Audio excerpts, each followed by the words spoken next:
자카르타 연합의 아름다운 아침입니다. 다 함께 사도신경으로 신앙 고백하겠습니다.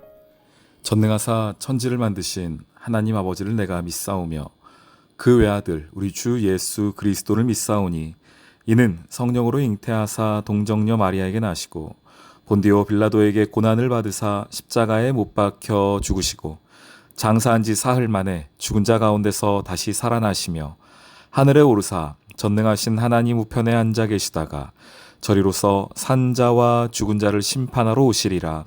성령을 믿사오며 거룩한 공회와 성도가 서로 교통하는 것과 죄를 사하여 주시는 것과 몸이 다시 사는 것과 영원히 사는 것을 믿사옵나이다.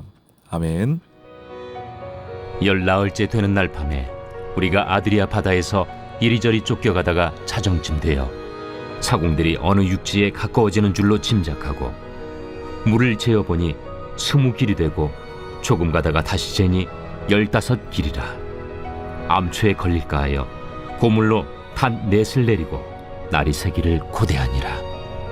사공들이 도망하고자 하여 이물에서 닻을 내리는 채하고 거룻배를 바다에 내려놓거늘 바울이 백부장과 군인들에게 이르되 이 사람들이 배에 있지 아니하면 너희가 구원을 얻지 못하리라.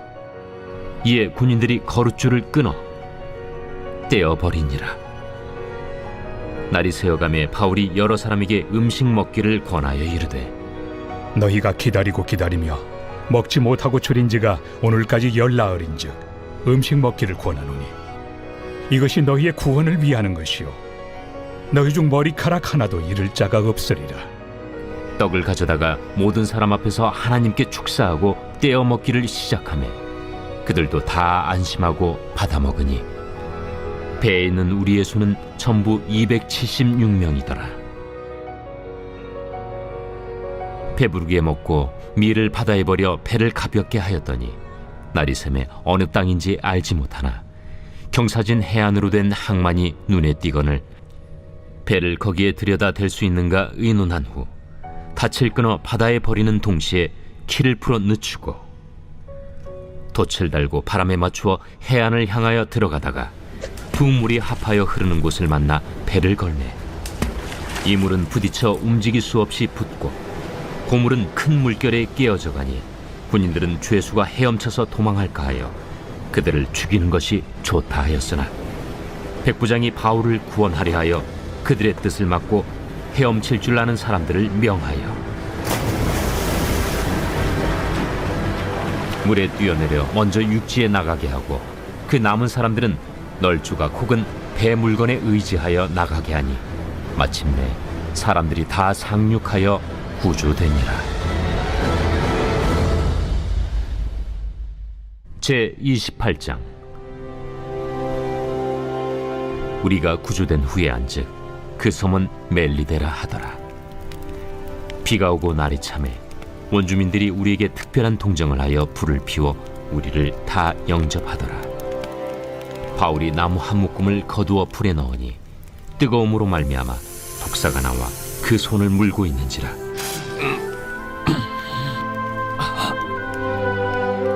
원주민들이 이 짐승이 그 손에 매달려 있음을 보고 서로 말하되 진실로 이 사람은 살인한 자로다. 바다에서는 구주를 받았으나 공의가 그를 살지 못하게 함이로다. 바울이 그 짐승을 불에 떨어 버리매 조금도 상함이 없더라. 그들은 그가 붙든지 혹은 갑자기 쓰러져 죽을 줄로 기다렸다가 오래 기다려도 그에게 아무 이상이 없음을 보고 돌이켜 생각하여 말하되 그를 신이라 하더라.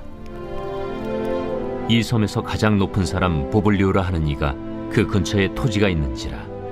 그가 우리를 영접하여 사흘이나 친절히 머물게 하더니 보블리오의 부친이 열병과 이질에 걸려 누워있거늘 바울이 들어가서 기도하고 그에게 안수하여 낫게 하매 이러므로 섬 가운데 다른 병든 사람들이 와서 고침을 받고 후한 예로 우리를 대접하고 떠날 때에 우리 쓸 것을 배에 실었더라. 샬롬, 자카르타 연합의 아름다운 아침입니다.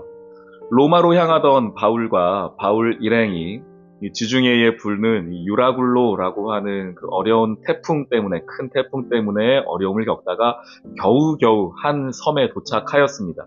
그 섬의 이름이 멜리데 섬입니다. 28장 1절에 나오지요. 성경상의 표기로 멜리데라고 하고요. 요즘 이제 우리가 말하는 이름으로 한다면은 몰타 섬입니다. 지중해에 있는 몰타라고 하는 섬인데요. 여러분들 혹시 강아지 종류 중에 마르티스라는 강아지 아시죠? 그 마르티스가 이 몰타 섬에서 나왔다고 하네요. 그래서 뭐 몰타 혹은 몰티스 혹은 마르티스라고 하는데 그게 이제 몰타에서 나온 강아지 이런 뜻이라고 합니다. 네, 이제 그곳에 도착을 한 겁니다. 지금 바울은 왜 지금 이 멜리데 섬에 도착했습니까? 가다가 풍랑 만나서입니다. 우연히 도착한 거예요. 그리고 가던 길은 어떤 길이었습니까? 로마로 가던 길이었습니다. 실은 로마로 안 가도 되지요. 근데 왜 가려고 했습니까? 우리가 앞에 쭉 살펴보았던 것처럼 내가 우리 시저 황제 앞에 가서 재판을 받겠다. 바울 마음 가운데 어떤 마음입니까? 재판받는 게 목적인가요? 아니죠. 내가 황제에게 복음을 전하는 기회를 얻기 위하여 자기의 지금 상황을 이용하고 있는 것이죠. 그러니까 바울 입장에서는 굳이 가지 않아도 될 길입니다. 로마 길이요. 그런데 하나님께서 만약에 그게 복음을 위한 길이라면 주님 좀 지켜주시면 좋을 텐데 가는 길에 또 어려움을 당합니다. 큰 폭풍과 풍랑을 만나고 그렇고 나서 도착한 곳이 이 멜리데라는 섬이라는 겁니다. 우리의 인생도 마찬가지입니다. 우리가 계획하고 우리가 꼭 가야겠다, 꼭 만나야겠다 하는 어떤 사람, 어떤 장소를 우리가 만날 때도 있지만, 갈 때도 있지만, 어찌 우리의 삶이 그렇기만 합니까? 우리의 계획과 또 내 생각과는 다르게 어떤 일들이 펼쳐지기도 합니다. 오늘 바울 입장에서는 이 멜리데 섬에 도착한 것은 전혀 예측할 수 없는 상황 속에 도착한 것입니다. 그런데 그곳에 도착해서 어떤 일들이 일어나는지 한번 천천히 보시죠. 먼저는 사람들 앞에서 그가 구원을 받는데 바울이 뜨거운 불에 손을 넣어도 그가 살아나고 뱀에 물려도 살아나는 이런 모습들을 보여주게 됩니다. 그러면서 저 사람이 하나님이 신이 보낸 사람인가 보다 라고 하면서 사람들이 궁금증을 갖게 되죠. 동시에 8절에 보시면 보블리오의 부친, 이 보블리오는 그 섬의 가장 높은 사람이었는데 그 부친이 열병과 이질에 걸려 누워 있었는데 바울이 들어가서 기도하고 그에게 안수합니다. 다른 병든 사람도 고침을 받게 하는 장면이 있습니다. 그러니까 바울 입장에서는 매우 우연하게 자기의 계획과는 상관없이 도착한 그곳에서 바울은 어떤 일을 하고 있냐면 하나님의 이름을 증거하고 복음을 전하는 일을 하고 있습니다. 그러니까 내 계획과 내 생각과는 다르지만 하나님이 보내신 그 자리가 하나님의 계획 속에서는 우연이 아님을 알고 있는 것이죠. 그리고 그곳에서 본인이 마땅히 해야 할 그 일, 복음 전하는 그 일, 예수 그리스도 이름을 높이는 그 일을 하고 있습니다. 여기 보시면 보블리오라는 사람이 등장하지요. 가장 높은 사람입니다. 그래서 나중에 역사적으로 보면은 이 멜리데 섬의 첫 번째 교회가 이 보블리오라는 사람의 집 위에 세워져 있습니다. 그리고 보블리오가 이 멜리데 섬의 첫 번째 주교, 우리로 표현한다면 첫 번째 교회의 담임 목사가 됩니다. 보블리오가. 그 뒤부터 이 멜리데 섬은 기독교 역사에 매우 중요한 위치를 차지하게 되는 것을 보게 됩니다. 그러니까 우연히 그 자리에 간 것 같지만 우리 입장에서는 그렇지만 하나님 입장에서는 우연이 없다는 것이죠. 하나님의 계획 가운데 멜리데 섬을 구원하기 위하여서 폭풍도 사용하시고 바울의 로마 가는 길도 사용하시는 겁니다. 그리고 바울은 그것을 알았기 때문에 내 생각과 내 계획과 다른 내 전혀 생각지 못했던 어떤 자리이지만 그곳에서 하나님의 마음을 가지고 복음을 전하고 하나님의 뜻을 증거하는 것을 보게 됩니다. 오늘 여러분이 살아갈 이 하루가 어떤 분들은 내 계획 가운데 딱딱 맞아떨어져서 일들이 진행될 수도 있지만 어떤 분들은 전혀 예상하지 못한 어떤 일들, 내 계획과는 전혀 정반대의 일들이 일어날 수도 있습니다. 나에게는 그렇지만 하나님 믿으십시오. 하나님의 계획 가운데에서는 그 모든 일들이 다 딱 맞는 타이밍에 하나님의 손길과 계획 가운데 진행되고 있음을 믿고 오늘 이 하루도 자신있게 힘있게 살아가는 여러분 되길 소망합니다. 나에겐 우연이 있을지 몰라도 하나님께는 우연이 없습니다. 모든 것이 주의 계획 가운데 있음을 믿고 승리하는 오늘 하루 되시길 주님의 이름으로 축원합니다. 아멘. 오늘의 기도. 우연이 없으신 하나님, 모든 걸음이 하나님 계획 속에 있음을 믿습니다. 저에게는 갑자기 우연히 그 일이 진행된 것 같지만 하나님께서는 이미 그것을 아시고 준비하시는 분이심을 고백합니다. 그러니 주님, 오늘 저의 삶에서 만나는 모든 사람, 모든 일 속에서 하나님의 자녀다움이 묻어나길 소망합니다. 주님 도와주세요. 예수님의 이름으로 기도합니다. 아멘.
음.